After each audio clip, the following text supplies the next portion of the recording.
The Telltale Heart by Edgar Allan Poe. True, nervous, very, very dreadfully nervous I had been, but why will you say that I am mad? The disease had sharpened my senses, not destroyed, not dulled them. Above all was the sense of hearing acute. I heard all things in the heaven and in the earth. I heard many things in hell. How, then, am I mad? Hearken. And observe how healthily, how calmly I can tell you the whole story. It is impossible to say how first the idea entered my brain, but once conceived, it haunted me day and night. Object there was none. Passion there was none. I loved the old man. He had never wronged me. He had never given me insult. For his gold I had no desire. I think it was his eye. Yes, it was this. He had the eye of a vulture, a pale blue eye, with a film over it. Whenever it fell upon me, my blood ran cold, and so by degrees, very gradually, I made up my mind to take the life of the old man, and thus rid myself of the eye forever. Now this is the point. You fancy me mad. Madmen know nothing. But you should have seen me. You should have seen how wisely I proceeded, with what caution, with what foresight, with what dissimulation I went to work. I was never kinder to the old man than during the whole week before I killed him. And every night, about midnight, I turned the latch of his door and opened it, oh, so gently. And then, when I had made an opening sufficient for my head, I put in a dark lantern, all closed, that no light shone out, and then I thrust in my head. Oh, you would have laughed to see how cunningly I thrust it in. I moved it slowly, very, very slowly, so that I might not disturb the old man's sleep. It took me an hour to place my whole head within the opening so far that I could see him as he lay upon his bed. Would a madman have been so wise as this? And then, when my head was well in the room, I undid the lantern cautiously, oh, so cautiously, for the hinges creaked. I undid it just so much that a single thin ray fell upon the vulture eye. And this I did for 7 long nights, every night just at midnight, but I found the eye always closed, and so it was impossible to do the work, for it was not the old man who vexed me, but his evil eye. And every morning, when the day broke, I went boldly into the chamber, and spoke courageously to him, calling him by name in a hearty tone, and inquiring how he has passed the night. So you see he would have been a very profound old man, indeed, to suspect that every night, just at 12, I looked in upon him while he slept. Upon the 8th night I was more than usually cautious in opening the door. A watch's minute hand moves more quickly than did mine. Never before that night had I felt the extent of my own powers, of my sagacity. I could scarcely contain my feelings of triumph. To think that there I was, opening the door, little by little, and he not even to dream of my secret deeds or thoughts. I fairly chuckled at the idea, and perhaps he heard me, for he moved on the bed suddenly, as if startled. Now you may think that I drew back, but no. His room was as black as pitch with the thick darkness, for the shutters were close fastened, through fear of robbers, and so I knew that he could not see the opening of the door, and I kept pushing it on steadily. I had my head in, and was about to open the lantern, when my thumb slipped upon the tin fastening, and the old man sprang up in bed, crying out, "Who's there?" I kept quite still and said nothing. For a whole hour I did not move a muscle, and in the meantime I did not hear him lie down. He was still sitting up in the bed listening, just as I have done, night after night, hearkening to the death watches in the wall. Presently I heard a slight groan, and I knew it was the groan of mortal terror. It was not a groan of pain or of grief, oh, no. It was the low stifled sound that arises from the bottom of the soul when overcharged with awe. I knew the sound well. Many a night, just at midnight, when all the world slept, it has welled up from my own bosom, deepening, with its dreadful echo, the terrors that distracted me. I say I knew it well. I knew what the old man felt, and pitied him, although I chuckled at heart. I knew that he had been lying awake ever since the first slight noise, when he had turned in the bed. His fears had been ever since growing upon him. He had been trying to fancy them causeless, but could not. He had been saying to himself, "It is nothing but the wind in the chimney, it is only a mouse crossing the floor, or, it is merely a cricket which has made a single chirp." Yes, he had been trying to comfort himself with these suppositions, but he had found all in vain.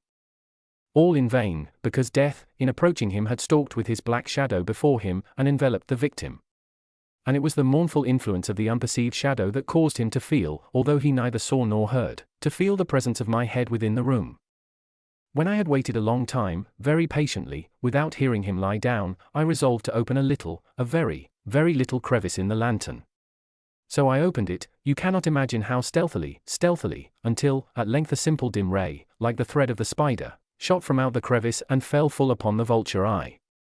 It was open, wide open, and I grew furious as I gazed upon it. I saw it with perfect distinctness, all a dull blue, with a hideous veil over it that chilled the very marrow in my bones, but I could see nothing else of the old man's face or person, for I had directed the ray as if by instinct, precisely upon the damned spot. And have I not told you that what you mistake for madness is but over-acuteness of the sense? Now, I say, there came to my ears a low, dull, quick sound, such as a watch makes when enveloped in cotton. I knew that sound well, too. It was the beating of the old man's heart. It increased my fury, as the beating of a drum stimulates the soldier into courage. But even yet I refrained and kept still. I scarcely breathed. I held the lantern motionless. I tried how steadily I could maintain the ray upon the eve. Meantime the hellish tattoo of the heart increased. It grew quicker and quicker, and louder every instant. The old man's terror must have been extreme. It grew louder, I say, louder every moment. Do you mark me well? I have told you that I am nervous, so I am. And now at the dead hour of the night, amid the dreadful silence of that old house, so strange a noise as this excited me to uncontrollable terror. Yet, for some minutes longer I refrained and stood still. But the beating grew louder. I thought the heart must burst. And now a new anxiety seized me, the sound would be heard by a neighbor. The old man's hour had come. With a loud yell, I threw open the lantern and leaped into the room. He shrieked once only. In an instant I dragged him to the floor, and pulled the heavy bed over him. I then smiled gaily, to find the deed so far done. But, for many minutes, the heart beat on with a muffled sound. This, however, did not vex me, it would not be heard through the wall. At length it ceased. The old man was dead. I removed the bed and examined the corpse. Yes, he was stone dead. I placed my hand upon the heart and held it there many minutes. There was no pulsation. He was stone dead. His eye would trouble me no more. If still you think me mad, you will think so no longer when I describe the wise precautions I took for the concealment of the body. The night waned, and I worked hastily, but in silence. First of all I dismembered the corpse. I cut off the head and the arms and the legs. I then took up 3 planks from the flooring of the chamber, and deposited all between the scantlings. I then replaced the boards so cleverly, so cunningly, that no human eye, not even his, could have detected anything wrong. There was nothing to wash out, no stain of any kind, no blood spot whatever. I had been too wary for that. A tub had caught all. Ha! When I had made an end of these labors, it was 4 o'clock, still dark as midnight. As the bell sounded the hour, there came a knocking at the street door. I went down to open it with a light heart, for what had I now to fear? There entered 3 men, who introduced themselves, with perfect suavity, as officers of the police. A shriek had been heard by a neighbor during the night, suspicion of foul play had been aroused, information had been lodged at the police office, and they, the officers, had been deputed to search the premises. I smiled, for what had I to fear? I bade the gentleman welcome. The shriek, I said, was my own in a dream. The old man, I mentioned, was absent in the country. I took my visitors all over the house. I bade them search well. I led them, at length, to his chamber. I showed them his treasures, secure, undisturbed. In the enthusiasm of my confidence, I brought chairs into the room, and desired them here to rest from their fatigues, while I myself, in the wild audacity of my perfect triumph, placed my own seat upon the very spot beneath which reposed the corpse of the victim. The officers were satisfied. My manner had convinced them. I was singularly at ease. They sat, and while I answered cheerily, they chatted of familiar things. But, ere long, I felt myself getting pale and wished them gone. My head ached, and I fancied a ringing in my ears, but still they sat and still chatted.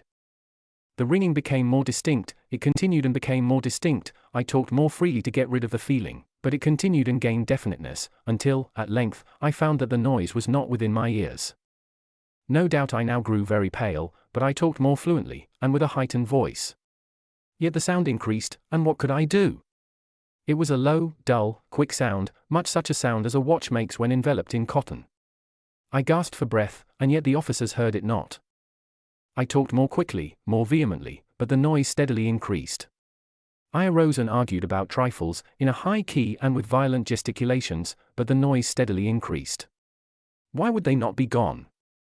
I paced the floor to and fro with heavy strides, as if excited to fury by the observations of the men, but the noise steadily increased. Oh God! What could I do? I foamed, I raved, I swore. I swung the chair upon which I had been sitting, and grated it upon the boards, but the noise arose over all and continually increased. It grew louder, louder, louder. And still the men chatted pleasantly, and smiled. Was it possible they heard not? Almighty God, no, no. They heard, they suspected, they knew, they were making a mockery of my horror, this I thought, and this I think. But anything was better than this agony. Anything was more tolerable than this derision. I could bear those hypocritical smiles no longer. I felt that I must scream or die. And now, again, hark! Louder! Louder! Louder! Louder! Villains! I shrieked, dissemble no more. I admit the deed, tear up the planks, here, it is the beating of his hideous heart.